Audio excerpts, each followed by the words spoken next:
بسم اللہ الرحمن الرحیم۔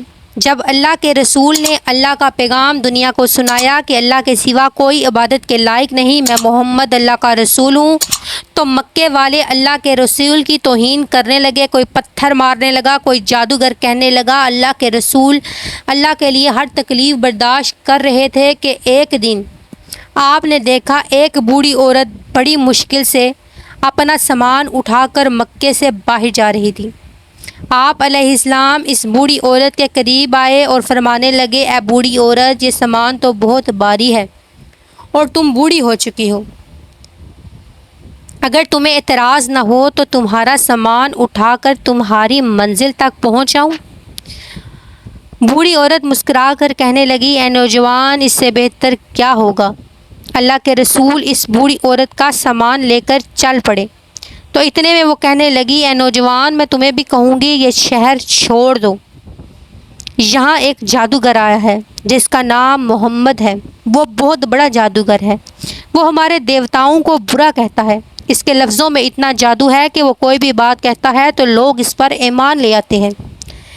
ایک شخص، میں نے پوری زندگی اپنے بتوں کی عبادت کی اور اب میں نہیں چاہتی کہ اس زندگی کے آخری وقت میں اپنے خداؤں سے غافل ہو کر اس کی باتوں میں آ جاؤں۔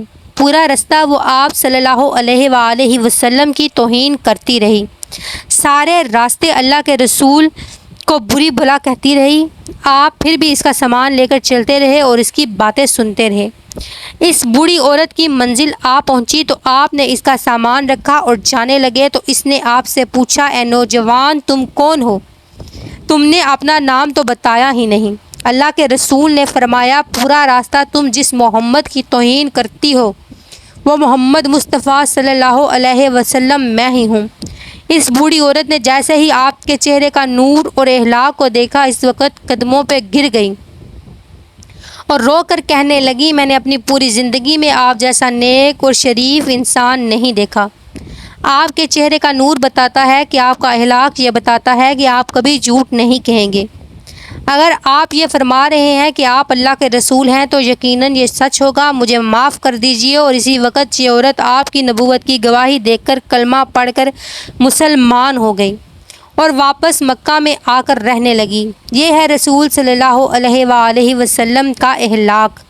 آپ صلی اللہ علیہ وآلہ وسلم کی سیرت دیکھ کر آپ صلی اللہ علیہ وآلہ وسلم کے دشمن بھی آپ کی نبوت، آپ کی صداقت کی گواہی دینے لگے۔